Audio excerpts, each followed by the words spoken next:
দল মত জাতি বর্ণ ধর্ম নির্বিশেষে কোরআন শোনার জন্য দিনের বেলায় হাজারো কাজ বাদ দিয়ে যারা এসেছেন খুশি হয়ে বলছে আলহামদুলিল্লাহ। আমরা 4টার সময় শেষ করে দেবো, 4টায় আসরের আজান দেবে, শেষ করে দেবো ইনশাআল্লাহ। 1 ঘন্টা 5 মিনিট সময় আছে।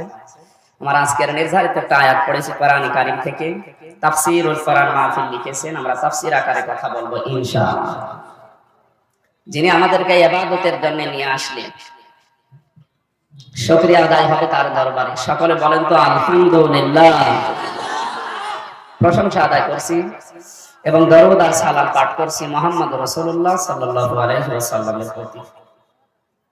সুপারিশ যদি তিনি না করেন, কিয়ামতে নিজের কাজ দিয়ে আমল দিয়ে জান্নাত আপনি পাবেন। আজকে সূরা তাহা ৭৪ ৭৫ দুইটা নাম্বার আয়াত পড়েছি। এখানে ১০৯ নম্বর আয়াত আছে সূরা তাহায়। আল্লাহর নবী সুপারিশ করবে কাদের জন্য, এই আয়াতে আল্লাহ ঘোষণা দিয়েছেন। ইয়াউমাইযিল লা তানফা'ু শাফাআতু ইল্লা মান আযিনা লাহুর রাহমান ওয়া রাদিয়া লাহু কাওলা। আল্লাহ পাক বলেন সেই দিন সুপারিশ কাজে লাগছে না, লাগবে না, ইল্লা মান আযিনা লাহুর রহমান, যাকে রহমান এজেন্ট না দেবেন, অনুমতি না দেবেন, ওয়া রাদিয়া লাহু কাওলা, এমনকি যার কথা শুনতে আল্লাহ রাজি না হবেন। একটু খেয়াল করে শুনবেন, আপনারা ক্ষমা সময় পাবেন যেহেতু অল্প, 2-3 ঘন্টা রাতের বেলা অনেকে কথা বলেন। আমরা কথা বলি ক্লাস আকারে, এটা তাফসীরের ক্লাস, আর ক্লাস চলে সর্বোচ্চ 40 থেকে 45 মিনিট। একেবারে 1 থেকে শুরু করে বিশ্ববিদ্যালয় পর্যন্ত আমি যা দেখেছি ক্লাস চলে সর্বোচ্চ 45 মিনিট। কত? কেন? বিশ্ববিদ্যালয়ে যারা ক্লাস নেয় ওদের যোগ্যতা নেই এই জন্য নাকি? মানুষের এই মেধায় কথা ধরার একটা লিমিট আছে। 40-45 মিনিটের পরে আপনি যত ভালো কথাই বলেন, এখানে ধরে রাখার মতো তার আর নেই। আমি বলেই গেলাম, আপনি শুনেই গেলেন। এইটা করে তো এই তাফসীর মাহফিল দেওয়ার দরকার নেই। আপনি 10 মিনিট শোনেন, অন্তত যেন স্যার বললেন যে বাড়ি পর্যন্ত যেন নিয়ে যেতে পারে। এই সমাবেশগুলো করার উদ্দেশ্য হচ্ছে এই এলাকা থেকে যে সমস্ত অবৈধ কাজ আছে, চরিত্র ধ্বংস হয়, এই কাজগুলো যেন আপনারা বন্ধ করেন। এরকম একটা সেমিনার করে প্রশাসনে বা বাংলাদেশে যারা দায়িত্বে আছে ওনাদের উচিত ছিল এরকম সেমিনার গুলো করে আপনাদের সতর্ক করা। ওনাদের সে সময়ও না, সে টাকাও না। এগুলো করতে হলে 1-1.5 লাখ টাকা খরচ হয়ে যায়। যে সে একটা ব্যবস্থা অন্তত এলাকার মানুষ করে দিয়েছে, আর আমাদেরকে নিয়ে এসেছেন ওই কথাগুলো বলার জন্য কোরআন আর হাদিস দিয়ে। কারণ এই দেশে ইসলামিক সেন্টিমেন্ট এখনো, আপনারা যত ভালো হবেন তত ওনার রাতের বেলা ঘুম ভালো হবে, আরো বাড়তেছে না। মাইক গুলো টাঙানো হয়নি, ঠিক আছে? কথা বলা যাবে না? হ্যাঁ, আলহামদুলিল্লাহ। আপনারা যত ভালো হবেন ওনার রাতের ঘুম ভালো হবে না। তো রাত 2টা-3টা নেই, বলছে 1টার সময় ঘুমায়, 1টাকে রাত 3টার সময় কল দিলে ওখানে যাওয়া লাগে। পুলিশের ডিউটির কোনো শেষ নেই, 24 ঘন্টায় ডিউটি। সুতরাং আপনাদেরকে ভালো করার জন্য, ওনারা যেহেতু সাহায্যের জন্য আজকে সহযোগিতার জন্য এসেছে, আমরা ওই কথাগুলোই বলবো যে কথাগুলোতে আমাদেরকে ভালো হতে সাহায্য করে। আল্লাহ যেন আমাদেরকে বলার এবং শোনার তৌফিক দেয়। আমিন। আখিরাতের সেন্টিমেন্ট গুলো স্মরণ করিয়ে দিলে, দেশে যেহেতু 96% মুসলমান শুনতে এবং মানতে রাজি হতে চায়, এই জন্য আগে এই সুপারিশের কথা বললাম। কিয়ামতের দিন নবী সুপারিশ করবে তাদের জন্য যে মানুষগুলোর বাস্তব জীবন, প্র্যাকটিক্যাল লাইফের উপরে আল্লাহ রাজি থাকবে। 2 নম্বরে আপনি যা কথাবার্তারা বলেন, এই কথার উপরও আল্লাহ রাজি থাকা লাগবে, সন্তুষ্ট থাকা লাগবে। তাহলে নবীজি সুপারিশ করলে কাজে লাগবে। আপনি এমন একটা জীবন তৈরি করলেন যে জীবনের উপরে শুধু শয়তান খুশি, আল্লাহ খুশি না, এরকম জীবন দেশে নেই। 2 নম্বরে আপনি যে কথাবার্তারা বলেন, 100টা বললে 98টা মিথ্যা কথা। তাহলে আপনার জন্য নবী সুপারিশ করবে না, এটাই ফাইনাল। আর উনি যদি কিছু না করে আপনি জান্নাত পাবেন না, এটাও ফাইনাল। সূরা তাহার ভেতরে মেসেজটা আল্লাহ দিয়েছেন যে সুপারিশ যদি কেউ পেতে চায় তার 2টা যোগ্যতা অর্জন করা লাগবে। এমন ভাবে জীবন সাজাবেন যেন আল্লাহ রাজি হয়। 2 নম্বরে আপনি কথাবার্তারা বলার আগে হিসাব নিকাশ করে বলবেন যে এই কথায় আমার আল্লাহ রাজি আছে তো। আল্লাহ যেন আয়াতটা আমাকে সহ প্রত্যেককে মানার তৌফিক দেন, আমিন। সূরা তাহা কোন সূরা? বলেন বলেন। 114টা যে সূরা আছে তার ভেতরে অন্যতম এটা নবীজির নাম। কোরআনে আল্লাহ বিশ্বনবীকে 7টা নাম দিয়ে ডাক দিয়েছেন: তাহা, ইয়াসিন, মুজাম্মিল, মুদাসসির, মুহাম্মদ, আহমদ, আর আব্দুল্লাহ। কয়টা? তার ভেতরে অন্যতম নাম হচ্ছে তহা। আয়াত অনেকগুলো আছে, আমরা মাত্র 2টা আয়াত পড়েছি। একটা জাহান্নাম সংক্রান্ত, একটা জান্নাত সংক্রান্ত। কারণ এমন কথা বলা যাবে না যেন আপনি হতাশ হয়ে পড়েন, আপনাকে আশার আলো দেওয়া লাগবে। এই জন্য কোরআনের যতগুলো আয়াত আল্লাহ দিয়েছে, আগে আল্লাহ ভয় দেখিয়েছে, এরপরে আশা আর সঞ্চার করেছে। সুবহানাল্লাহ। আল্লাহ পাক বলেন, ইন্নাহু মান ইয়াতি রাব্বাহু মুজরিমান ফাইন্না লাহু জাহান্নাম। অবশ্যই যে ব্যক্তি অপরাধী হয়ে, পাপিষ্ঠ হয়ে, গুনাহগার হয়ে, মুজরিম শব্দের শাব্দিক অর্থ অপরাধী, পাপিষ্ঠ। মুজরিম মানে গুনাহগার। পাপিষ্ঠ হয়ে যে ব্যক্তি তার রবের কাছে হাজিরা দেবে, আর হাজিরা আপনাকে ইচ্ছায় অনিচ্ছায় দেওয়া লাগবে। কথা বুঝতেছে? আপনি যদি বলেন না আমি ওখানে হাজিরা দেব না, আপনার এই কথা ঠিক থাকবে? যদি ঠিক থাকতো তাহলে নবীজি ঠিক থাকতে পারতেন। হযরতে আজরাইল বিশ্ব নবীর কাছে এসে বলেছিলেন, হে রাসূল, পৃথিবীতে আজ পর্যন্ত আমি কারো কাছে অনুমতি নেইনি, আর কিয়ামত পর্যন্ত নেওয়া আমার লাগবে না, কারণ আমাকে সুপার পাওয়ার দেওয়া আছে। আপনার কাছে এসেছি, আল্লাহ আমাকে জিজ্ঞাসা করেছে আসার সময়, যদি উনি আসতে চায় নিয়ে আসবি, যদি না আসতে চায় যতদিন থাকবে ছেড়ে দিয়ে আসবি। আপনি এবার বলেন আপনি যাবেন কিনা। নবীজি প্রথমেই জিজ্ঞাসা করলেন, আজরাইল আমি যদি থাকতে চাই কতদিন থাকতে পারি? যতদিন ইচ্ছা আপনি থাকতে পারবেন। বিশ্ব নবী বললেন, তারপরে কি হবে? ফেরেশতা আজরাইল বললেন, কুল্লু নাফসিন যায়িকাতুল মাউত, আল্লাহ যাকে সৃষ্টি করেছে তাকে মরণ দেবে, সুতরাং আপনাকে যাওয়াই লাগবে। হয়তো ইচ্ছা অনুযায়ী থাকতে পারবেন, তারপরে আপনাকে যাওয়া লাগবে। অথচ মহান আল্লাহ আপনার অপেক্ষায় অপেক্ষমান আছে। নবীজি ওই সময় বলেছিলেন, আজরাইল যাওয়াই যদি লাগে আমার আর দেরি করার দরকার নেই, আমার বন্ধুর সাথে আমার সাক্ষাৎ দরকার, নিয়ে চলো আমারে। যদি থাকা লাগতো, হাজিরা দেওয়া না লাগতো, নবীজি থাকতে পারতেন। কথা বলেন না কেন? তাকে অপশন পর্যন্ত দিয়েছিল। বুখারী শরীফের ভেতরে পড়েছে, হযরত মুসা আলাইহিস সালামের কাছে আজরাইল এসে সালাম দেয়নি, সরাসরি জান কবজ করার জন্য। ওনার কাছে তো অনুমতি নিয়েছে, সালাম দিয়েছে, আর এখানে সালামও দেয়নি, অনুমতি নেই। মুসা নবীর আগে নবী ছিল, একটা থাপ্পড় দিয়েছিল আজরাইলকে, ডান চোখ বেরিয়ে গেছে। আল্লাহর কাছে গিয়ে বলে, রব্বুল আলামিন, সারা জীবন মানুষের জান কবজ করলাম, অসুবিধা হয়নি, আজকে এমন মানুষের কাছে গেছি জান কবজ করতে গিয়ে আমার জান কবজ হয়ে যায়। গিয়েছো কাজ মুসা নবী কি বেয়াদবি করেছে, বলছে না মারলো কেন? বলছে আল্লাহ সালাম দিতে মনে ছিল। আল্লাহ তাআলা বলে, আজরাইল তো যত রাগী যে মেসা আছো, তুমি সালাম না দিয়ে গেলে কেন? তোমার জান বেঁচে আছে এটাই ভালো, তো আমারও ছাড়ে না, পাওয়ারফুল মানুষ। তো আমি যেটা বোঝাতে চাই, আপনি ইচ্ছা করেন আর ইচ্ছা না করেন যাওয়াই লাগবে, হয় 2 দিন আগে নাই 2 দিন পরে।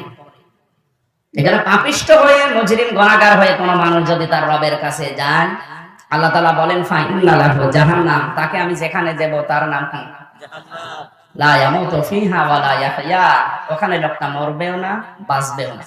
ওমাইয়াতিহি মুমিনান, আর যে ব্যক্তি মুমিন হয়ে কদা আমিলা সলিহাত, মুমিন হওয়ার পরে সাথে তার আমলে সালেহ নেক কাজ থাকবে, ফাউলাইকা লাহুমুদ দারাজাতুল উলা, তার মর্যাদা সম্মান আল্লাহর কাছে বাড়তেই থাকবে। সুবহানাল্লাহ। আয়াতের সরল অর্থটাই পর্যন্ত ছিল, এবার আমরা ব্যাখ্যায় যাচ্ছি। কোন মানুষ যদি তার রবের কাছে ফিরে যায়, কি হয়ে? মুজরিম বা পাপিষ্ঠ গুনাহগার হয়ে, ফাইন্না লাহু জাহান্নাম, তাকে আল্লাহ জাহান্নাম দেবে। এই আয়াত নিয়ে বাংলাদেশ সহ বিশ্বে উলামায়ে কেরামদের ভেতরে মতভেদ আছে। এখানে মুজরিমান শব্দটার শাব্দিক অর্থ আমি আবার বলছি, পাপিষ্ঠ, গুনাহগার। মুজরিম মানে কিন্তু কাফের না, মুজরিম মানে কি? গুনাহগার। জোরে বলেন। এবার যারা আলেম আছে, মতভেদ যেহেতু আপনাদের সাথে, সাদদের সাথে মতভেদ হবে না, কারণ ওনারা এত ডিপলি চিন্তা করে। যারা আলেম আছে তাদেরকে বলছি, হ্যাঁ আমাদের এই চিন্তায় ভুল হতে পারে, যদি হয় আপনি গবেষণা করে আমারে জানান। এই আয়াতগুলো যদি আমরা এইভাবে বোঝাতে পারতাম, অনেক অপরাধ কমে যেত। অনেকে মনে করে যা করি করি, কালেমা যখন পড়েছি জান্নাত একদিন যাব, এরকম মন নেই অনেকে। এই কারণে কিন্তু জেনা করে, এই কারণেই ঘুষ খায়, এই কারণেই চুরি করে, এই কারণেই মানুষের উপরে জুলুম করে। কারণ তো একটাই, যে কালেমা যখন পড়েছি জান্নাত তো যাব, না 20 বছর জাহান্নামে থাকবো, অসুবিধা নেই। এখন যদি আপনি আসলেই পাপিষ্ট হয়ে কোনো অন্যায় কাজ নিজের ইচ্ছায় আনন্দ চিত্তে করেন, যদি অনুশোচনা অনুতপ্ত আপনার না হয়, আর ওই অবস্থায় যদি আপনি তওবা না করে মারা যান, আপনাকে কিন্তু আল্লাহ জাহান্নামে দেবে। আমি আবার বলছি, কবিরা গুনার কথা পুরা কোরআন শরীফে বড় বড় অপরাধের কথা আছে 500। কত? এই 500 অপরাধের ভেতরে সুদ খাওয়া আছে, জেনা করা আছে, বেপরদায় চলা, মদ খাওয়া, এরকম 500 গুনার ভেতরে এগুলো আছে।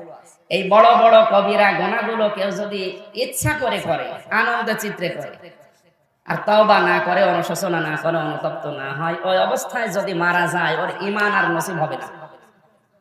একটা লোক যতক্ষণ জেনা করতে থাকে ততক্ষণ ওর কাছে ঈমান থাকে না, যখন জেনা থেকে ফিরে তওবা করে তখন তার কাছে ঈমান আবার আসে।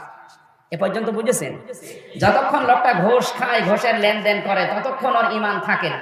যখন ঘুষ খাওয়া বন্ধ করে দিয়ে ফিরে এসে তওবা করবে, তখন ওর কাছে ঈমান আসবে।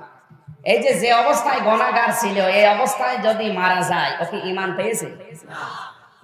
এই অবস্থায় কোনো মানুষ যদি মারা যায়, অথবা বেঈমান হয়ে মারা গেল, পাপিষ্ট মুজরিম গুনাহগার যায় বলে, ও যদি জাহান্নামে যায়, 5000 বছর জাহান্নামে আছে। কয় হাজার? আমাদের যে চিন্তাধারা, আমি আগে সেটা বলছি যে 5000 বছর আমি জাহান্নামে থাকলাম, একেবারে পুড়িয়ে কয়লা হয়ে গেলাম।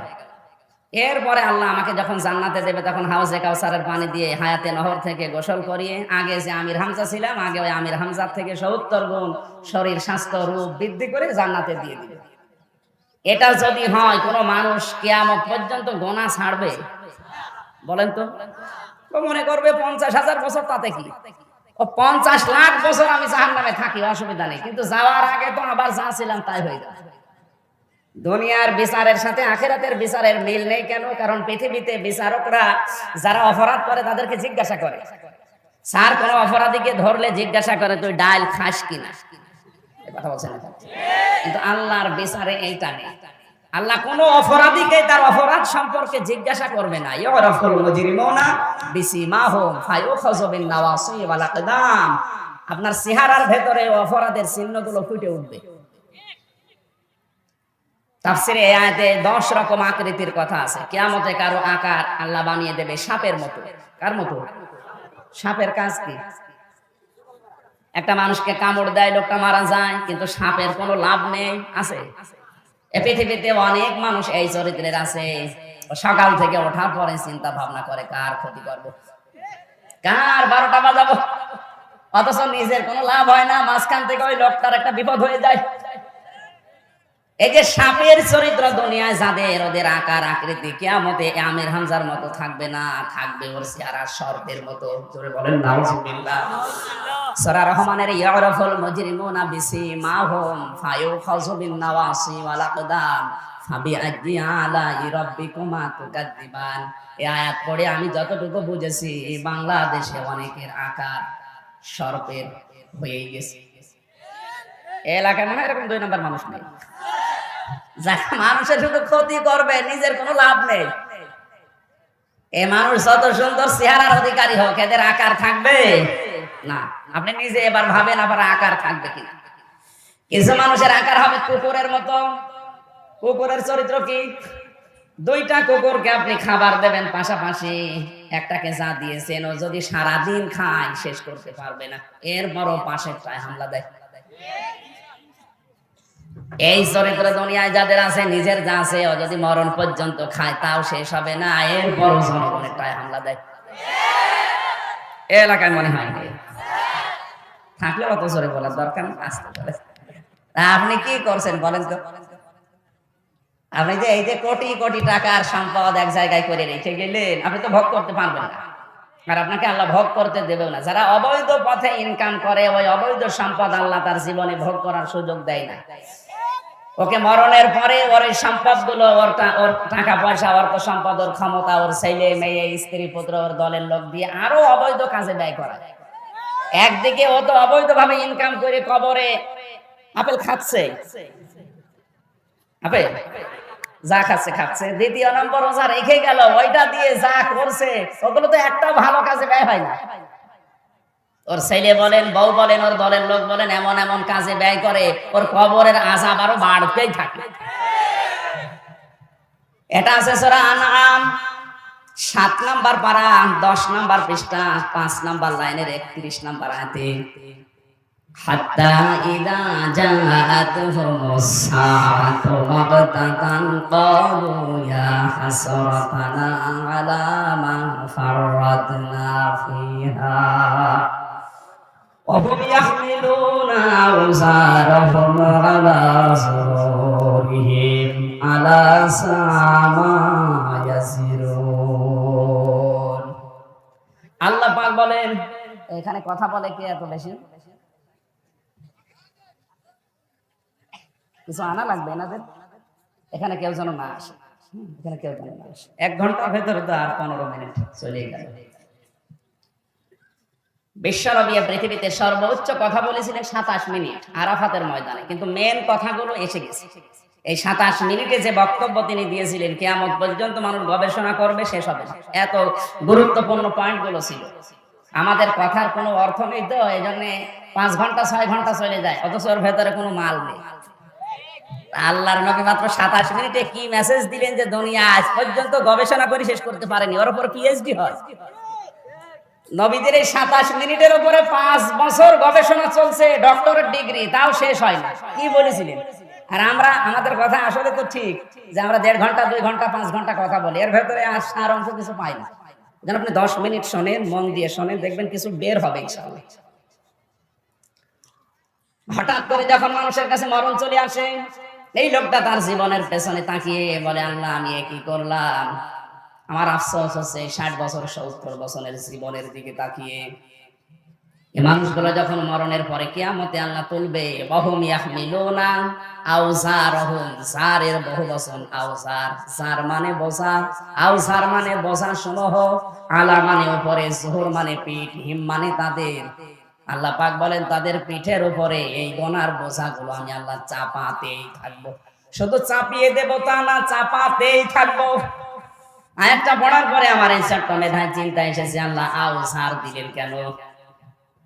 এম এ জলিল সাহেবের বয়স এখন মনে করেন 45 বছর। এই 40 বছরে যদি 5 মন গোনা করে, কিয়ামতের দিন ওনার মাথার উপরে 5 মন গোনা চাপিয়ে দিলে বিচার শেষ হয়ে যাওয়ার কথা। কিন্তু কিয়ামতের দিন যদি ওনার মাথার উপরে 400 মন গোনা চাপিয়ে দেয়, তাহলে আল্লাহ অবিচারক না? মানে উনি তো গোনা করেছিল মাত্র 5 মন, অথচ দিন যত যাবে ওনার পেটের উপরে আওযার, এই গোনার বোঝা বাড়তেই থাকবে। কিয়ামত পর্যন্ত যদি বাড়তে বাড়তে 5 মন কি 5000 মন বানিয়ে দেয়, কেমন করে বানাবে? উনি যে অবৈধ কাজ করে মাত্র 5 মন গোনা 40 বছরে করেছে। উনি মারা যাওয়ার পরে এমন এমন কাজ দুনিয়ায় জারি রেখে গেছে, এই যেগুলো গোনায়ে জারিয়া। আমরা খালি সাত গায়ে জারিয়া জানি, গোনায়ে জারিয়া যে আছে অনেকে জানেন। উনি এমন একটা সন্তান দুনিয়ায় রাখলো, উনি মারা গেছে কিন্তু সন্তান বসে নেই, ও 180 মাইল থেকে চালাচ্ছে। কথা বুঝতেছে? উনি এমন একটা স্ত্রী রেখে গেল যে স্ত্রী বসে নেই, বেপরদায় চলে। উনি তো মারা গিয়ে কবরে আছে, শাস্তি একদিকে পাচ্ছে, আর ওনার বর কারণে, ছেলের কারণে, মেয়ের কারণে, দলের লোকের কারণে ফিলাক্সি লোড হয়ে, বিকাশ হয়ে সব কবরে জমা হচ্ছে। উনি গোনা করেছিল মাত্র 5 মন, এখন যদি 50,000 পরে ওনার বিচার হয়, গোনা হয়ে যাবে 5,000 মন। ওগুলো সব ওনার না, ওনার ওই সম্পদের। তাহলে এই লোকটা আসলে কি বলেন তো? ওগুলো তো চালাক চর, এই চালাক চর না এখানে, এই চালাক নাই তো আসলে ও একটা মেন্টাল পাগল। এই এই বোঝটা যেন আপনার তৈরি হয়, এই কারণেই তো মানুষ তাফসির মাহফিল, ওয়াজ মাহফিলের আয়োজন করে। কুকুরের মতো মানুষকে দেখলেই বুঝবে এই লোকটা দুনিয়ায় হিংসুক ছিল, শুধু নিজে খাবে, নিজে পরে বাঁচবে, মানুষের খোঁজ খবর নেবে না। মানুষের সম্পদ কি করে হামলা দেওয়া যায় সেই চিন্তা করতো দুনিয়ায়। আয়াতটা পড়ার পরে আপনার কি মনে হচ্ছে বলেন তো? এখন যদি বলেন হুজুর আমার তো বিকাশ নাম্বার খোলা ছিল না, বিকাশ নাম্বার এমনি খুলে যাবে, খোলা লাগবে। কারণ আপনার ওই বউ, ওই ছেলে, ওই মেয়ে, ওই দলের লোক বিকাশ নাম্বার খুলে রেখে দিয়েছে। আপনি মরণের পরে ওরা কিন্তু ওই সম্পদ ভালো কাজে আর ব্যয় করবে না। যত রকমের অবৈধ কাজ কারবার আছে ওখানে ব্যয় হবে, আর ওগুলো সব বিকাশ হয়ে ফিলাক্সি হয়ে আসবে। ফেরেশতারা আপনার ওই দৃশ্য দেখে কি বলবে? আলা সামা ইয়াসিরুন, কত নিকৃষ্ট বোঝা এমএ জলিল বহন করে নিয়ে যাচ্ছে দেখ। এখন তো মাত্র 5,000 মানুষের সামনে লজ্জা পাবে, কিয়ামতে কোটি কোটি মানুষ থাকবে। আপনার মনের ভেতরে কোনো টেন্ডেন্সি আসে না যে আমার অবস্থায় যদি ওই হয়, তে আমার দুনিয়ায় 5,000 বছর হায়াত পেয়ে কি লাভ? ওনাকে জানো না, ওনাকে দিয়ে উদাহরণ দিলাম, আল্লাহ আমাদের কাউকে যেন এরকম মহা বিপদে না ফেলেন, সরে বলেন আমিন। কিছু মানুষের আকার হবে শুকুরের মতো। শুকুর কি করে দেখবেন, শুকুরের কাজ নিজের বউ মেয়ে নিয়ে এক জায়গায় কচু খেতে বসে গল্প করার, ওগুলো সব ছেড়ে দেয়। কার সাথে কি করছে জানি আর আল্লাহ জানে। আজ অনেকের চরিত্র এরকম, নিজের বউ যদি একটু সুন্দর হয় দিশায় পায় না, করবে কি? আরো সুন্দর করে সাজিয়ে মানুষকে দেখায় যে জিনিস আমার আছে। তো জিনিস আছে তুই দেখবি, তো আমাকে দেখানোর দরকার কি? আর যাদেরকে দেখায় ওরা তো সব আল্লাহর ওলি।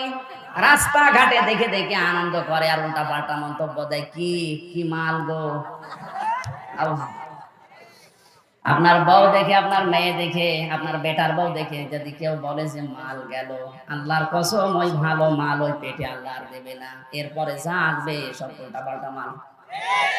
তখন দোয়া চায়, হুজুর দোয়া করেন আমার ছেলে যেন আব্দুল কাদের জেলানি হয়। ও আব্দুল কাদের জেলানি এমনি হবে? ও আব্দুল কাদের জেলানি কি কাজ করেছে? আব্দুল কাদের জেলানির মায়ের দিকে আপনি তাকান তো, আর আপনার বৌমার দিকে তাকান, আকাশ আর পাতাল। আব্দুল কাদের জেলানি কোন মায়ের পেটে এসেছিল, আর আপনার পুত্রবধূ কি ওর পেটে আল্লাহ আপনাকে নাতি দেবে কি করে? এই জন্য আপনার পুত্রবধূর কয়েক ইঞ্চি পেট আগে ঠিক করেন, ওগুলো দেখানো বন্ধ করেন। দেখানো বন্ধ করার পরে দোয়া করেন, তখন আল্লাহ কবুল করবে।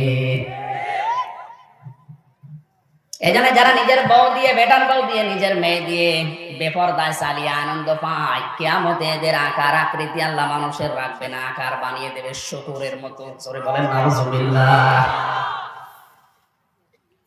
আমার মূল পয়েন্ট ছিল, কোন মানুষ যদি জাহান্নামে যাবার পরে এই মানুষকে আল্লাহ বের করে দেয়, তাহলে এই গোনাগুলো কিন্তু আর বন্ধ করার মন মানসিকতা তৈরি করবে না। ও মনে করবে 50 বছর জাহান্নামে থাকি, তাই কি বের তো একদিন হব, আর যেই দিন বের হব ওই দিন গোসল করে বের হব। আবার আমির হামজা ছিলাম, আমির হামজা হয়ে গেলাম না।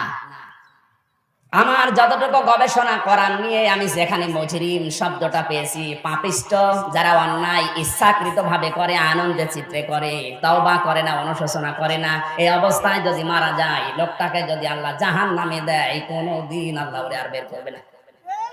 এই যে বের করবে, এই ধারণা হচ্ছে ইহুদি আর খ্রিস্টানদের। কোরআনে আমি এরকম 17টা আয়াত পেয়েছি। আকালু লান তামাসসানান নারু ইল্লা আইয়ামান মা'দুদাত ওয়া গাররাহুম ফি দীনিহিম মা কানু ইফতারুন।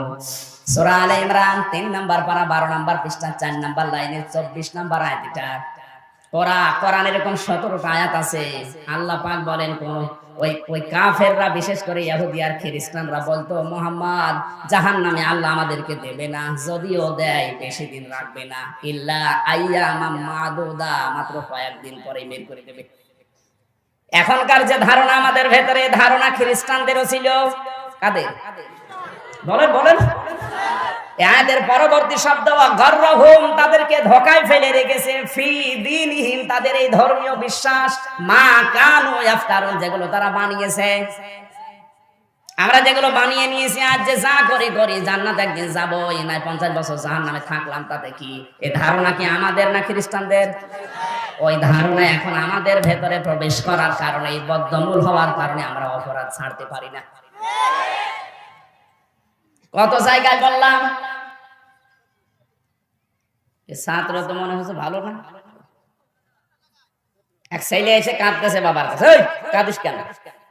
পরীক্ষার রেজাল্ট বের হয়েছে, কাঁদিস কেন? কথা বলে না। কি ফেল করেছিস? কথা বলে না। যত বলে কি কাঁদিস কেন, বলবি তো ফেল করেছিস নাকি? কথা বলে না। শেষে বলছে, আব্বা ফেল করলে তো কথা ছিল, ছিলাম 5-এ, নামিয়েছে 3। ফেল করলে তো অন্তত ক্লাসে থাকতে পারত, নামিয়ে দিয়েছে কিসে? 3। এখনো 5-এ উঠতে আরো 3 বছর লাগবে।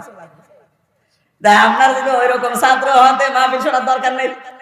অন্তত 3 আছেন যেন পরবর্তী 1 বছর পরে 5 এ উঠতে পারেন।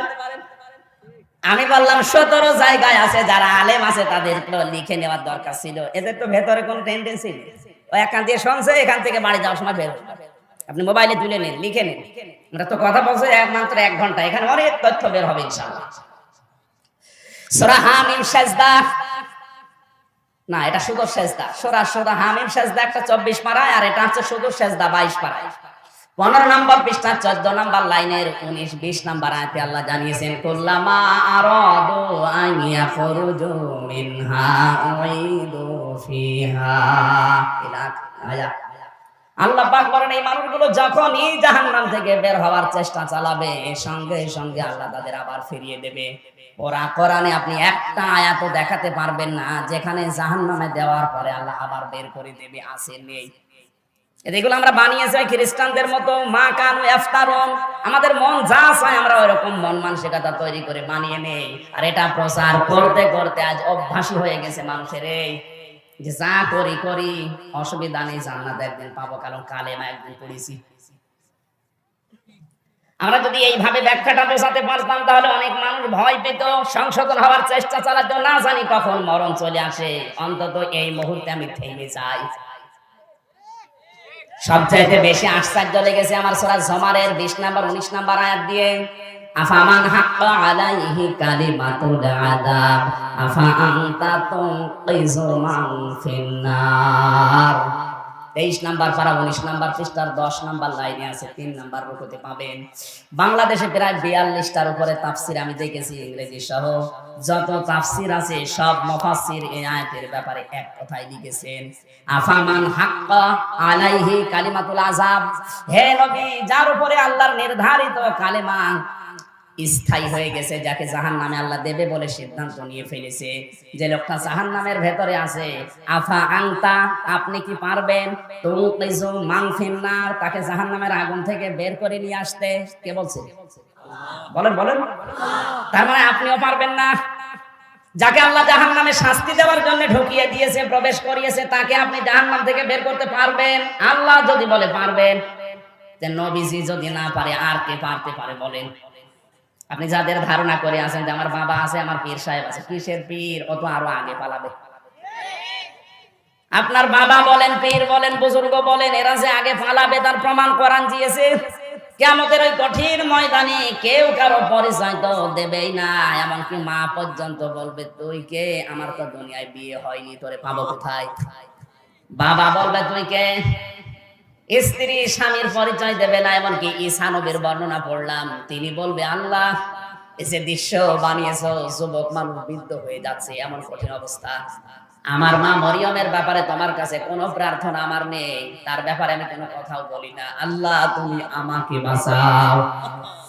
ইব্রাহিম নবী বলবে, আল্লাহ আমার পিতা আজরের ব্যাপারে আমার কোনো মন্তব্য নেই, যা ভালো লাগে তুমি করো, কিন্তু তুমি আমাকে কিছু বলবা না, আমারে বাঁচাও। আপনার কি মনে হয় মাথার ভেতরে যে এত বড় বড় পাওয়ারফুল নবী যেখানে কথা বলার সাহস পাচ্ছে না? মা পর্যন্ত বলছে, দুনিয়া আমার বিয়ে হয়নি, তোরে পাবো কোথায়? সেখানে আমার যতটুকু বিশ্বাস কোরআনের আয়াত, এটা সূরা আবাসার ভেতরে আছে, ইয়াউমা ইয়াফিরুল মারউ মিন আখিহি ওয়া উম্মিহি ওয়া আবিহি ওয়া সাহিবাতিহি ওয়া বানি। এই আয়াতের তাফসীরে পাবেন, ভাই পালাবে, মা বাবা পালাবে, স্ত্রী পালাবে, সন্তান পালাবে। সেখানে আপনি যাদের উপরে ভরসা করে আছেন, আল্লাহর কসম অনেক পীর কিয়ামতে বলবে, আল্লাহ আমি পীর ছিলাম না। বলবে, ও বিপদ দেখে বলবে, আল্লাহ আমি পীর ছিলাম না, কারণ এখন যদি পীর দাবি করে হাজারো মুরিদ আমার পেছনে লাগবে। ও বলবে, আল্লাহ আমি পীর ছিলাম না, আমি কিছুই না, তুমি আমারে বাঁচাও। মুসা নবী, ঈসা নবী যদি বলে আমারে বাঁচাও, পীর সাহেব বলবে না?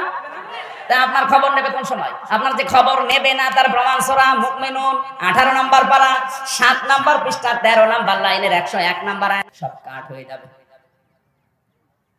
নাসাবের বহু বছর আনসাব, কোন সম্পর্ক আর বাকি থাকবে না, সে দলীয় সম্পর্ক বলে। মানুষকে যদি আল্লাহ সত্যি ওর বেঈমান হওয়ার কারণে জাহান্নামে দিয়ে দেয়, বেঈমান কখন হয়? মানুষ যখন অন্যায়গুলো, অপরাধগুলো ইচ্ছাকৃতভাবে আনন্দ চিত্তে করে, অনুশোচনা করে না, অনুতপ্ত হয় না, তাওবাও করে না, জীবনে ফিরে আসবে এরকম মনও নেই, করিয়ে যাচ্ছে। এই লোকটাকে জাহান্নামে দিলে আবার বের করবে, এর সম্ভাবনা কতটুকু? তাহলে আপনাকে পরিবর্তন হওয়া লাগবে 50 বছর পর না এখনই? বলেন বলেন। এইভাবে আমরা বোঝাতে পারলে 5টা মাহফিলই যথেষ্ট হয়ে যেত। কত মানুষ সিদ্ধান্ত দিল না, কখন মরণ চলে আসে বলা যায় না, আমার ভালো হলে এখনই হওয়া লাগবে।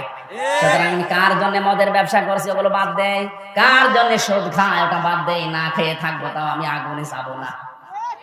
আল্লাহ আমাদেরকে এইভাবে কোরআন হাদিস বোঝার তৌফিক দিন, জোরে বলেন আমিন। এমন একটা জাহান্নামের কথা আল্লাহ দিয়েছেন যেখানে মানুষ মরবেও না, বাঁচবেও না। এখন জাহান্নামের বর্ণনা আগে শোনেন, তারপরে আমি আশার আলো সঞ্চার করব। জাহান্নাম কয়টা? জাহান্নাম একটা। জাহান্নাম আসলে একটা ফাঁদ। জাহান্নাম একটা ফাঁদ, ওর স্তর আছে, ওর স্থান আছে। জাহান্নামের ভেতরে কিছু স্থান আল্লাহ বানিয়েছেন, একটার নাম সাউদ। কি? সাউরিহিকুহু সাউদা, 17 নম্বর আয়াত সূরা মুদাসসিরের আল্লাহ পাক বলেন জাহান্নামের ভেতরে একটা স্থানের নাম হচ্ছে সাউদ, তার পাহাড়ের নাম। আর যারা পাপিষ্ঠ গুনাহগার তাদেরকে আল্লাহ ওই পাহাড়ে তুলবে আর ফেলবে।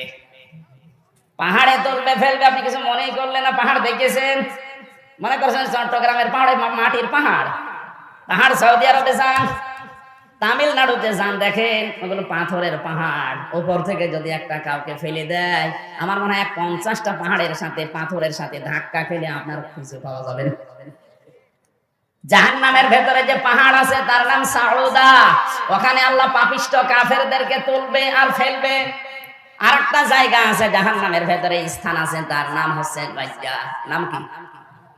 فخلف من بعدهم خلف أضاعوا الصلاة واتبعوا الشهوات فسوف يلقون غيا। সূরা মরিয়মের 59 নম্বর আয়াত। আল্লাহ পাক বলেন যে মানুষগুলো দুনিয়াতে নামাজ নষ্ট করে আর যারা প্রবৃত্তির অনুসরণ করে মন যা চায় তাই করে, তাদেরকে অতি শীঘ্রই আল্লাহ এই গায় নামে এই গর্তের ভেতরে প্রবেশ করাবে। জোরে বলেন নাউজুবিল্লাহ। জাহান্নামে আরেকটা স্থান আছে, তার নাম হচ্ছে অয়েল। নাম কি? অয়েল মানে তেল। কি? অয়েল। যত গর্ত আছে জাহান্নামে সবচেয়ে ভয়ঙ্কর গর্তের নাম হচ্ছে, ওই স্থানের নাম হচ্ছে অয়েল। নবীজি বললেন সাহাবীরা জানো অয়েল কি? কেউ যদি উপর থেকে এই গর্তের মাথার উপরে যদি একটা পাথর ফেলে দেয়, নিম্ন দেশে যেতে 70,000 বছর সময় লাগবে। নবীজি কিসের নাম বললেন? থেরি নামিয়ে দেব। কিসে? পাথর। বলেন। আমি কিন্তু তোলার নাম বলেননি নবীজি। আপনি 20 তলা বিল্ডিং এর উপর থেকে যদি 1 কেজি পাথর আর 1 কেজি তুলা ফেলে দেন, কোনটা আগে পড়বে? পাথরের নাম কেন বলেন একটু চিন্তা করেন না? তোলার নাম বলেননি। তোলা পড়তে অনেক সময় নেয়, পাথর পড়তে সময় লাগে মাত্র 3-4 সেকেন্ড। সেই পাথর পড়তে যদি 70,000 বছর সময় লাগে, আপনারে যদি ওই অয়েল নামক গর্তের উপর থেকে ফেলে দেয়, নিচে যেতে কত সময় লাগবে বলেন? তাহলে জাহান্নামের স্থানগুলো আমরা পেলাম, একটা হচ্ছে গায়, আর একটা হচ্ছে অয়েল, আর একটা হচ্ছে সাউদ। পাহাড়ের নাম, গর্তের নাম, সর্বনিম্ন স্থানের নাম। এবার জাহান্নামের স্তরগুলো কি? জাহান্নাম কিন্তু একটাই, লাহা সাবাতু আবওয়াব লিকুল্লি বাবিন মিনহুম জুজুম মাকসুম। সূরা হিজর 14 নম্বর পারা 3 নম্বর পৃষ্ঠা 7 নম্বর লাইনে 43 নম্বর আয়াতে আছে। আল্লাহ বলেন জাহান্নাম একটা, তার দরজা 7টা। স্তর বা দরজা কয়টা? যে যে অপরাধ দুনিয়ায় করবে আল্লাহ তাকে ওই অপরাধের শাস্তি হিসাবে ওই দরজা দিয়ে প্রবেশ করাবে। সার ধরে নিয়ে জেলখানায় নিয়ে যায়, জেলখানা কিন্তু একটা, তার স্তর আছে আলাদা আলাদা। যে মানুষ খুন করে তার জন্য আলাদা দরজা আছে, যে বেগুন চুরি করে তার জন্য আলাদা দরজা আছে। এই কথা বলছেন এখানে? শুধু জেলখানা কয়টা, তার দরজা স্তর কয়টা? যে যে অপরাধ করে তাকে ওই জায়গায় ওই ছেলে রাখা হয়।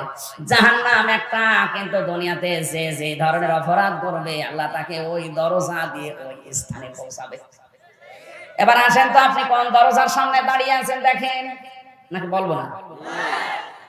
বললে আমরা অনেকে ধরা খাবো আজকে।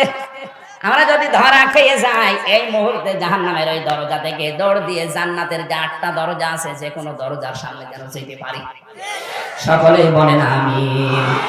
প্রথম নাম্বার যে দরজার নাম আমি পেয়েছি তার নাম হচ্ছে জাহান্নাম। নাম কি? জাহান্নামের একটা দরজার নামই হচ্ছে জাহান্নাম। ইন্না জাহান্নামা কানাত মিরসাদা লিত্তাগিনা মাআবা। আল্লাহ পাক বলেন জাহান্নামের যে দরজাগুলো আছে তার একটা দরজার নাম হচ্ছে জাহান্নাম। এটা ফাঁদ। এটা কি? মিরসাদ শব্দের আসল শব্দ হচ্ছে রসাদ। রাসাদ মানে গুপ্ত ফাঁদ। জাহান্নাম কিন্তু ওত পেতে আছে, কাদেরকে ধরবে? এই জাহান্নাম লিত্তাগিনা, যারা অবাধ্য, মাআবা, যারা আল্লাহকে অস্বীকারী। তাহলে এই দরজা দিয়ে প্রবেশ করবে দুইটা গুণের মানুষ। এক নম্বরে যারা সীমা লঙ্ঘন করে, দুই নম্বরে যেই মানুষগুলো আল্লাহকে অস্বীকার করে। এখন সীমা লঙ্ঘন কি? বাংলাদেশের সীমানা দেওয়া আছে, বর্ডার করা নেই। এই বর্ডার পার হতে হলে পাসপোর্ট লাগবে। এমনি যদি কেউ পার হয় ওকে বাইরের দেশের যারা দায়িত্বে আছে গুলি করে মেরে ফেলার সম্ভাবনা নেই। আমার আল্লাহ এই দুনিয়াতে মুমিনদের জন্য, বিশেষ করে যারা মুমিন তাদের জন্য একটা বর্ডার বানিয়েছে, সীমারেখা বানিয়েছে। বাংলাদেশে এরকম আপনি চারিদিকে ঘুরে দেখবেন বর্ডার আছে অনেকগুলো। আমাদের কুষ্টিয়াতে আছে দৌলতপুরের বর্ডার, দর্শনা বর্ডার। বাংলার বিভিন্ন এলাকায় এরকম বর্ডার পাওয়া যায় যেখান থেকে বৈধভাবে যাওয়া আসা করা যায় যদি পাসপোর্ট থাকে, ভিসা থাকে। কথা বলছেন কেন? আমার আল্লাহ এই দুনিয়াকে বানিয়ে একটা বর্ডার দিয়েছেন। সেই বর্ডার একটা দুইটা না, পুরা কোরআনে এরকম বর্ডারের নাম পেয়েছি 500। কত? 500। এই 500 বর্ডারের কাছে যখনই যাবেন তাড়াতাড়ি করে চলে আসবেন। এই শিক্ষাটা আমাদের আদি পিতা হযরত আদম আলাইহিস সালাম থেকে আল্লাহ শুরু করেছিলেন। ওয়াকুলনা ইয়া আদাম উসকুন আনতা ওয়া যাওজুকাল জান্নাতা ওয়া কুলা মিনহা রাগাদান হাইথু শি'তুমা ওয়া লা তাকরাবা হাদিহিশ শাজারাতা ফাতাকুনা মিনাজ জালিমিন। আল্লাহ পাক বলেন, আদম বিয়ে হয়ে গেল হাওয়ার সাথে, একে নিয়ে এবার তোমার বাড়ি যাও। আদমের বাড়ি কোথায় বলেন না কেন? আমাদের বাবার নাম আদম, আমাদের বাবার বাড়ি জান্নাত। এখান থেকে আপনি কি পেলেন? কোরআন শুধু পড়লেন না, এখান থেকে কিছু নেওয়া লাগবে। আমাদের আদি পিতাকে আল্লাহ শিক্ষা দিচ্ছে, বিয়ে হয়ে গেছে, বউ নিয়ে চলে যাও বাড়ি। আমরা আবার বলছি আমাদের বাবার বাড়ি জান্নাত। বলেন না কেন? তাহলে বিয়ে করে বউ নিয়ে যাওয়া লাগবে বাবার বাড়ি, এটা আল্লাহর সিদ্ধান্ত। আর অনেকে এখন ঘর জামাই থাকে। কোথায় পেয়েছেন ভান্ডারে? বিয়ে করে বউ নিয়ে যাওয়া লাগবে আপনার বাবার বাড়ি, আর আপনি নিজে সহ থাকছেন না। এলাকায় ঘর জামাই নেই। যারা আছেন তাড়াতাড়ি চলে যান। শুধুমাত্র বউ নিয়ে বাড়ি যাবে তা না, অকুলা। এখানে আরবি গ্রামার যারা বোঝে জিজ্ঞাসা করেন। অকুলা, আল্লাহ কিন্তু আংতা অকুলা দেয়নি যে বউ নিয়ে বাড়ি যাওয়ার পরে নিজে খাবে তারপরে বউকে খাওয়াবে না। একবারে আংতা বাদ দিয়ে অকুলা দিয়ে বচন দিয়েছেন। মেয়েদের অধিকারে পৃথিবীতে সবচাইতে বেশি দিয়েছে ইসলাম। আর এটা একেবারে জান্নাতের ভেতর থেকে আল্লাহ আদমকে জানিয়েছে, আদম বউ নিয়ে বাড়ি যাওয়ার পরে নিজে খাবে তারপরে বউ খাবে না। যতটুকু খাবে, যেই মানের খাবার খাবে ওই মানের খাবার ওই মুহূর্তে বউকে খাওয়াবে। তাহলে নারীর অধিকার পৃথিবীতে কোরআন দেয়নি, দিয়েছে কে? ওরা ওদের অধিকার বোঝে না, এই জন্য উল্টাপাল্টা ধারণা করে। স্বামী যারা আছেন এটা কিন্তু ফরজ ইবাদত। ওই যে 500টা বর্ডার আছে তার ভেতরে এটা বর্ডার। বউ নিয়ে বাড়ি যাওয়ার পরে আপনার স্ত্রীকে আপনি ওই মানের খাবার, ওই মানের পোশাক দেওয়া লাগবে যেটা আপনার শরীরে আছে। এতটুকুই না, রাগাদান হাইসু শি'তুমা, বউ নিয়ে বাড়ি যে তালাবদ্ধ করে রাখবেন না। মাঝে মাঝে বেড়াতে নিয়ে যাবেন, আনন্দ করবেন, ফুর্তি করবেন। এ ফুর্তি আনন্দ আমাদের জীবনে আছে, কিন্তু নিজের বউ বাদ দিয়ে অন্যেরটা। আমি বেশি করে ফেললাম। এটা 2 দিন আগে যে তারিখটা গেল 1 জানুয়ারি, আমি তো কক্সবাজার ছিলাম এই 2 দিন। যা দেখেছি আল্লাহ, আমার তো যা ধারণা মানে ঠিক হচ্ছে কিনা জানি না, অধিকাংশ মানুষ গেছে যারা নিজের বউ বাদ দিয়ে অন্যেরটা নিয়ে।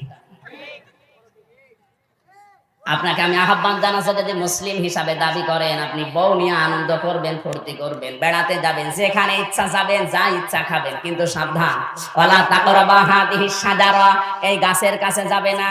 এই গাছ কোন গাছ? না না, আমি এতদিন এটাই জানতাম যে এই গাছ মানে গন্ধম গাছ, আরে ওটা যদি গন্ধম গাছ হবে তো কোরআনে দিয়ে আমাদের জানানোর দরকার কি? ওটা তো জান্নাতে শেষই হয়ে গেছে। আসলে এটা শুধু গন্ধম গাছ উদ্দেশ্য না, এটা বলতে আল্লাহ চেয়েছেন যেটা আমার আল্লাহর নির্ধারিত সীমারেখা, বর্ডার, নিষিদ্ধ বিষয়। এই পৃথিবীতে মানবিকের চলতে এরকম বিভিন্ন বর্ডার দেওয়া আছে। বউ নিয়ে ছেলে মেয়ে নিয়ে বেড়াতে যাবে, আনন্দ করবে, ফুর্তি করবে, কিন্তু সাবধান, আল্লাহর বর্ডার আসলে ওই জায়গায় তোমার থেমে যাওয়া লাগবে। তার মানে তুমি এমন কোন বিবাহ অনুষ্ঠানে যেতে পারবা না যেখানে গেলে তোমারও পর্দা থাকে না, তোমার বউরও পর্দা থাকে না। এমন কোন অনুষ্ঠানে যাওয়া যাবে না যে অনুষ্ঠানে গেলে তোমারও আল্লাহর বিধান মানা হয় না, বউরও মানা হয় না। এরকম অনুষ্ঠান দেশে নেই।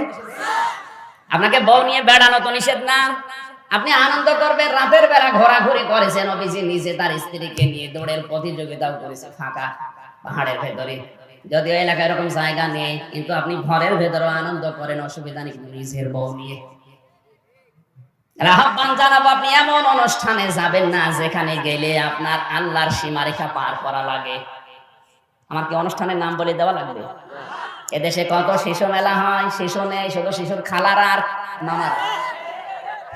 এখানে গেলে আপনারও পর্দা থাকে না, আপনার বড় পর্দা থাকে না, এরকম মেলা নেই, সুতরাং আপনি ওখানে যাবেন না। আপনি যদি যান, ওই এমন কায়দা করে যাবেন যেখানে আল্লাহর সীমারেখা ঠিক রাখা যায়। আল্লাহ আদমকে দিয়ে ডাক দিয়েছেন, আদম এই নিষিদ্ধ জায়গা বলতে শুধু গন্ধম গাছ না, তোমার সন্তানদেরকে এরকম অনেকগুলো বর্ডার আমি দিয়ে দেব, যদি বর্ডার পার করো ফাতাকুনা মিনাজ জালিমিন, তোমরা দুইজনে জালেম হয়ে যাবে। জোরে বলেন নাউজুবিল্লাহ। আশা করি কথার অর্থ আপনি বুঝতে পেরেছেন।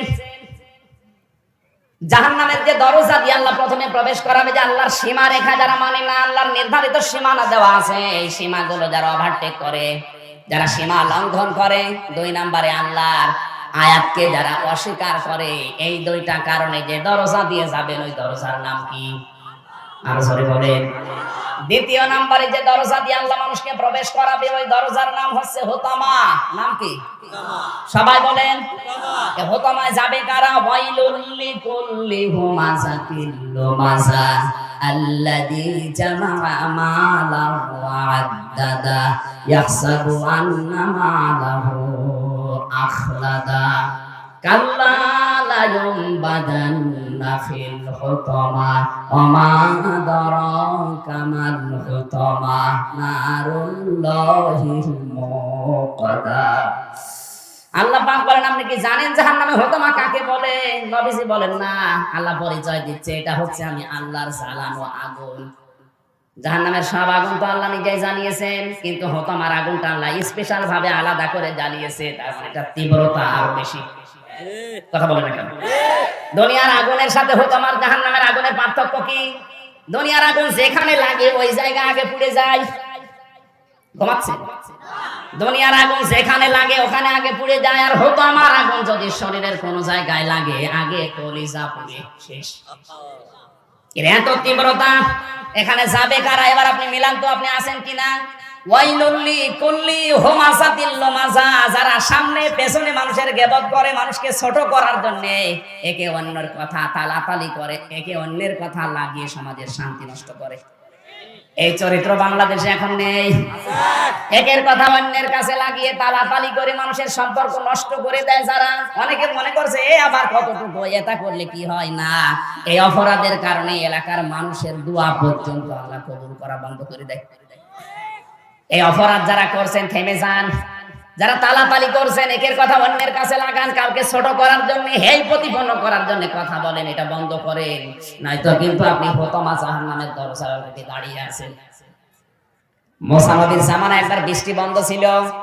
হযরতে মুসা আলাইহিস সালাম চাটিয়াল ময়দানে গিয়ে লোকজনকে নিয়ে দোয়া করলেন, আল্লাহ বৃষ্টি দাও। তিনবার মুনাজাত করার পর আল্লাহ ফেরত দিলেন। উনি রাগী নবী ছিলেন। ডাক দিয়ে বলে, আল্লাহ এগুলো নয়, আমার উম্মত, আমার মায়া লাগে, তোমার তো বান্দা, মায়া লাগে না? আল্লাহ বলেন, মায়া লাগে, কিন্তু বৃষ্টি দেব না। বৃষ্টি দেবে না মানে? আল্লাহ পাক বলেন, মুসা তুমি যাদের নিয়ে দোয়া করছিলে ওদের ভেতরে নামিমা নামে একজন মহিলা আছে, তার মানে তালাতালি করে, এর কথা ওর কাছে লাগায়, কারো জায়গায় ঝগড়া যদি বাঁধে ওখানে সে আরো কাঠের উপরে কেরোসিন তেলে ঢেলে দেয়, তার মানে ঝগড়া আরো বেশি বাঁধিয়ে দেয়, মানুষের সম্পর্ক নষ্ট করে। এরকম একজন মহিলা আছে, ও যতক্ষণ দোয়ায় শামিল থাকবে তুমি নবীর দোয়াও কবুল হবে না। মুসা নবী বলছে আল্লাহ তুমি শুধু ওই মহিলার নাম বলো, দেখো কি করে। না, আমি নিজেই নাম ধরতে নিষেধ করি, আর এখন নাম ধরবা তুমি ওরে অপমান করবা, হবে না। তাহলে আমি বুঝবো কি করে? আল্লাহ পাক বলেন এক কাজ করো, সবাইকে নিয়ে তাওবা করো, তাহলে মহিলা তাওবা করবে। আর তাওবা যদি মানুষ মন থেকে করে বেগুনা ব্যক্তির মতো হয়ে যায়। মুসা নবী এসে বললেন এখানে নামিমা তালাতালি করা একজন লোক আছে, কিন্তু কে আছে ওইটা আমি জানি না, তবে আছে। তোমরা সবাই মিলে আমার সাথে তাওবা করো, এরপরে মোনাজাত করব। তাওবা করার পরে এবার মোনাজাত করে আমার আল্লাহ বৃষ্টি দিতে দেরি করেনি। চিন্তা করেন তো কতটুকু অপরাধ করেছিল, খালি তালাতালি করতো, একের কথা অন্যের কাছে লাগাতো, ঝগড়া হলে ওটা আরো ভাবিয়ে দিত। এই অপরাধে যদি নবীর দোয়াও কবুল না হয়, এখানে যদি ওইরকম কেউ থাকেন আপনি দয়া করে চলে যান, নাই তো এই মাহফিল মাটি মারা যাবে। চলে যান ভাই, দেখেন তো কেউ উঠছে কিনা। ওই দেখ বসে পড়ি যাবা। তালাতালি করা লোক যদি থাকেন আপনি চলে যান। আর এই 10টা পুরুষের চাইতে বেশি মেয়েদের ভেতরে। আপনার বিশ্বাস আছে না? এখন যে দেখেন শুরু করে দিয়েছে। না, থেমে যাওয়া লাগবে, যার যেখানে আছেন ওই জায়গায় থামেন, তালাতালি বন্ধ করে দেন। আল্লাযী জামাআ মালা ওয়া আদ্দাদা, 2 নম্বরে যারা মাল সম্পদ জমা করে আর বারবার গণনা করে, হিসাব করে যে কত হইল। এখানে শব্দটা কি? আল্লাযী জামাআ মাল। মাল মানে আমরা অনেকে মনে করি মাল মানে আমাদের অর্থমন্ত্রী আবুল মাল, অথবা এখন আমার অর্থমন্ত্রী কামাল, এই মাল নাকি? না, কোরআন পড়ে আমি মালের অর্থ পেয়েছি 9টা। কয়টা? সবাই বলেন। মাল শব্দের প্রথম অর্থ হচ্ছে সম্পদ, টাকা পয়সা, রিজিক যেটা বলা হয়। এই রিজকের আবার স্তর আছে। কোরআন আর হাদিস পড়ে আমি রিজকের স্তর পেয়েছি। জাহান্নামের স্তর কয়টা বললাম? 7টা। বলেন বলুন। জাহান্নামের ভেতরে স্থান কয়টা? 3টা। আপনার এখনই মনে নেই, 5 থেকে নামিয়ে দেওয়া দরকার। ঠিক। রিস্ক যেটা অর্থ সম্পদ আমরা যাদেরকে বলি, এর স্তর কয়টা? 4টা। বলেন। আল্লাহ পাক বলেন পৃথিবীতে সর্বনিম্ন রিস্কের স্তর যাকে দেওয়া হয়েছে তাকে হয়েছে সম্পদ, টাকা পয়সা যারে দিয়েছি ওইটা। তাহলে রিস্কের সর্বনিম্ন স্তর টাকা পয়সা, অর্থ সম্পদ। দ্বিতীয় নম্বর সর্বোচ্চ স্তর, সর্বোচ্চ স্তর যাকে আল্লাহ দিয়েছেন তাকে দিয়েছেন সুস্থতা। কি? 3 নাম্বার হচ্ছে সর্বোত্তম স্তর, রিস্কের সর্বনিম্ন স্তর আল্লাহ যাকে দিয়েছেন তাকে দিয়েছেন পরিশুদ্ধ সন্তান আর নেককার স্ত্রী। 4 নাম্বার হচ্ছে পরিপূর্ণ স্তর। আমি আবার বলছি, সর্বনিম্ন স্তর, সর্বোচ্চ স্তর, সর্বোত্তম স্তর আর পরিপূর্ণ স্তর। পরিপূর্ণ স্তর আল্লাহ যাকে দিয়েছেন তাকে দিয়েছেন আল্লাহর সন্তুষ্টি এবং তার রেজাবন্দি। জোরে বলেন সুবহানাল্লাহ। আপনি কোন রিজিক পেয়েছেন এবার আপনি মিলান। আপনি কি সর্বনিম্নটা পেলেন, নাকি সর্বোচ্চটা পেয়েছেন, নাকি সর্বোত্তমটা পেয়েছেন, নাকি পরিপূর্ণ রিজিক পেয়েছেন? মালের ব্যাখ্যায় আমি পেয়েছি পড়া কোরআনে অর্থ কয়টা বললাম? 9টা। বলেন। তার 1 নাম্বার মালের নাম হচ্ছে টাকা পয়সা, অর্থ সম্পদ। দ্বিতীয় নম্বর মালের অর্থ হচ্ছে রাষ্ট্রীয় চেয়ার, ক্ষমতার চেয়ার, এগুলো কিন্তু মাল। 3 নম্বরে মাল শব্দের ব্যাখ্যা হচ্ছে নেককার আল্লাহওয়ালা মেয়ে মানুষ। আর দুনিয়া কুল্লুহা মাতাউন ওয়া খায়রু মাতাউদ দুনিয়া ইমরাতুস সালিহা। এই পৃথিবীর সব কিছুর মান, এর ভেতরে উত্তম মান, উত্তম সম্পদ হচ্ছে আল্লাহওয়ালা নেককার মেয়ে মানুষ। আল্লাহ আর নবী বলেন মেয়েদের 3টা কাজ করা কখনো উচিত না। 1 নম্বরে কোন মহিলা যেন স্বামীর সাথে কোনোদিন জিদ ধরে না থাকে। আপনারা আছেন? সম্মানিত মা বোনেরা, নেককার মেয়ের গুণ 3টা। 1 নম্বরে কোনোদিন যেন স্বামীর সাথে যে কোনো বিষয় নিয়ে জিদ ধরে থাকবেন না। দ্বিতীয় নম্বর, স্বামীর মুখে মুখে তর্ক করবেন না। 3 নম্বরে নিজের বাবার বাড়ির লোকজনের কথা মতো স্বামীর বাড়ির লোকজনের সাথে অশান্তি তৈরি করবেন না। এটা হয়তো সমাজে এখন নেই, তাই টের পাচ্ছেন না, অনেক দেশে আছে। একটা মেয়ে লোকের সংসার নষ্ট করার জন্য আমি যতটুকু জানি এখন ভূমিকা পালন করে এই মেয়েটার মা আর ওর বড় বোন। ওখান থেকে শুধু ইনজেকশন দেয়, বারবার ফসলায়, আর কতদিন আলাদা হয়ে যা, আরামে খেতে পারবি, এই বুদ্ধি দিচ্ছে ওই মেয়েটার মা আর ওর বড় বোন। নাকি বেশি বলে ফেললাম? এটা বাস্তবে আমি দেখেছি, এই জন্য বলছি। অধিকাংশ শাশুড়ি গুলো তার মেয়েকে মানুষকে ডাক দিয়ে বলে, তুমি জানো আমার জামাই আল্লাহর ওলি খুব ভালো, আমার মেয়ে যা বলে তাই শোনে, আর ওই যে ছেলেটা ওটা হারামজাদা, ও খালি ওর বর কথা শোনে। কি মা না ডাইনি বলেন তো? নিজের মেয়ের ব্যাপারে কি সার্টিফিকেট দিচ্ছে যে জামাই আল্লাহর ওলি, শুধু আমার মেয়ের কথা শোনে, আর ওই ছেলেটা হারামজাদা, ও খালি বর কথা শোনে। তো ও যদি ওর বর কথা শুনে হারামজাদা হয়, তো এই ছেলেটা কি? না, শাশুড়ি যারা এসেছেন আমি জানি আপনি রাগ করছেন। আপনার রাগের কথা না, আপনার কারণে আপনার জামাইয়ের সংসারে যে কি চলছে আপনি টের পাচ্ছেন না। নবীজি ১৫০০ বছর আগে এটা তার মেয়েকে বলতেন, মা ফাতেমা খুব ভালোবাসি তোমারে, কিন্তু সাবধান, দুনিয়ার কোন জায়েজ কাজ নিয়ে যদি আমার জামাই আলী তোমার উপরে রাগ করে থাকে, আর এই অবস্থায় যদি তুমি মারা যাও, আমি তোমার বাবা নবী হয়ে বলছি তোমার জানাজায় আমি যাব না। বাবাগুলো মাগুলো যদি এইভাবে ভয় দেখাতো, তাহলে অধিকাংশ স্ত্রীগুলো স্বামীকে আমার মনে হয় ফেরেশতার মতো সম্মান দিত। আরো ওখান থেকে সাহস দেয়, তোর কি চলে আসবি অন্য জায়গায় দিয়ে দেবো, তখন ও সাহস পায়। কথা বলে না কেন? আমি তিরমিজি শরীফের ৩২৭২ নম্বর হাদিস পড়লাম আসার সময়, নাকি বলবো না? বলে তো সব ওদের বিরুদ্ধে যাচ্ছে না, মেয়েদের পক্ষে এই হাদিসের পরে যে হাদিস আছে কথা আছে। নবীজি বলেন, নেককার মহিলা যদি তোমরা দেখতে চাও, তাহলে 4টা গুণ আছে কিনা দেখবা। শুধু নামাজ পড়ে, রোজা রাখে, কালো বোরকা পরে ঘুর ঘুর করে ঘুরে, এটা নেককার না। নেককার হওয়ার জন্য 4টা গুণ তার ভেতরে থাকবে। 1 নম্বরে, স্বামীকে দেখলে সে স্বামীকে আনন্দ দেবে। স্বামী যেখান থেকে আসুক না কেন, হাসি খুশি দিয়ে হোক, অঙ্গভঙ্গি দিয়ে, সাজগোজ দিয়ে, কথাবার্তা দিয়ে, যে কোনো কায়দায় স্বামীকে আনন্দ দেয়। এরকম বউ আছে কার? হাত তোলেন তো। একজন বুড়ো মানুষ, তার ও আবার কি আনন্দ পাবে? হাত তোলার দরকার তো স্যারের।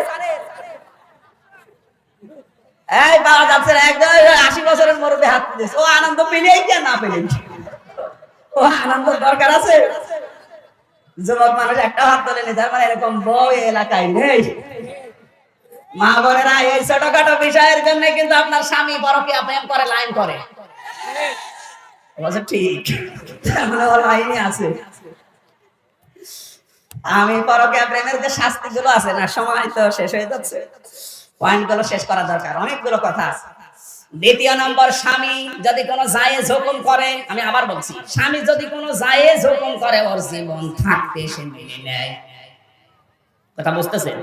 অ্যাডাল্ট যারা আছেন, প্রাপ্ত বয়স্ক, তাদের বোঝানো লাগবে না, বলে ফেলেছেন। স্বামী যদি জায়েজ কোনো হুকুম করে, আপনার জীবন থাকতে ওটা মানায় রাখবে, নামাজের মতো ফরজ। 3 নাম্বার, স্বামীর অনুমতি ছাড়া আপনি বাইরে যেতে পারবেন না, বিশেষ করে সফরের গুরুত্বে। 4 নাম্বার, স্বামী যেটা পছন্দ করে ওইটা আপনাকে পছন্দ করা লাগবে, যদিও আপনার ক্ষতি হয়ে যায়। স্বামী পছন্দ করে, বাংলাদেশে প্রতিটি স্বামী, আমি সহ, স্যার সহ, প্রত্যেকটি স্বামী চাই বিয়ের পরে যেন আমার মা বাবা আমার বাড়িতে আমার সাথে থাকে। কিন্তু 100টার 98টা মহিলা এখন এটা চায় না। কার কার বউ চায় না? একটু সাহস করে হাত তোলেন তো। একটা, এই একজন। সম্মানিত মা বোনেরা, এখানে হাজার হাজার স্বামী বসে আছে। কোন এলাকায় আসলাম? কালো বোরকা পরে মনে হচ্ছে যে জান্নাত থেকে পালিয়ে এসেছে, অথচ একটা স্বামীরও মন জয় করতে পারে না। কি কিসের মহিলা এরা? নেককার হওয়ার জন্য যে 4টা গুণ বললাম, তিরমিজি শরীফের 3272 নম্বর হাদিস। আল্লাহ পাক এখানে যারা মেয়েরা এসেছে, এদেরকে যেন আমল করার তৌফিক দেন, সরে বলেন আমিন। হ্যাঁ, মেয়েদের উপর আবার সদয় হওয়া লাগবে। একটা মেয়ে লোক আপনার জন্য পৃথিবীর শ্রেষ্ঠ নিয়ামত, কারণ আপনাকে জেনা থেকে সে বাঁচিয়ে দেয়, আপনার বংশধর বৃদ্ধি করার জন্য সাহায্য করে। কথা বলছেন কেন? এই জন্য তার ছোটখাটো কিছু আবদার আছে, যেগুলো আপনার কষ্ট হলো মেনে নেওয়া লাগবে, তাহলে অবৈধ কোনো কথা আমি মানতে বলছি না। একটা মেয়ে লোক, নবীজি বলেন, একজন স্ত্রী যদি নেককার স্ত্রী হয়, ওইটা এই পৃথিবীতে তার স্বামীর জন্য সর্বোত্তম নিয়ামত, কারণ সে তাকে জেনার মতো অপরাধ থেকে বাঁচিয়ে দিচ্ছে, তার বংশধর পরবর্তীতে বৃদ্ধি করার জন্য সাহায্য করছে। আর ওই মেয়েটাকে মানুষ করতে, লালন পালন করতে যত খরচ হয়েছে আপনার হয়নি, সব হয়েছে ওর বাবার। কিন্তু ওর বাবা ওই মেয়েটার থেকে 1টা টাকাও কোনো সার্ভিস পায় না, লাভ পায় না, যত লাভ সব আপনার। এই কথা বলছেন? আমার যে ম্যাডাম বিশ্ববিদ্যালয় থেকে অনার্স মাস্টার্স করা, তার মানে ওর পর্যন্ত যেতে ওর বাবার যে খরচ হয়েছে, ওর বাবা কি এখন ওর থেকে কোনো লাভ সার্ভিস পায়? যা পাচ্ছি সব আমি, আমার ছেলে মেয়েকে পড়ানো লাগে, আমার পেছনে শ্রম দেওয়া লাগে। কথা বলছেন এখানে? এই জন্য আমার মনে হয় বিয়ের সময় যৌতুক মেয়ের বাবার কাছ থেকে না নিয়ে আরো বলার দরকার যে আব্বা আপনার এই মেয়েটা এই 25 বছর পর্যন্ত যত খরচ হয়েছে একটা তালিকা দেন, অন্তত বাবার জমি জায়গা বিক্রি করে টাকা দিয়ে যায়।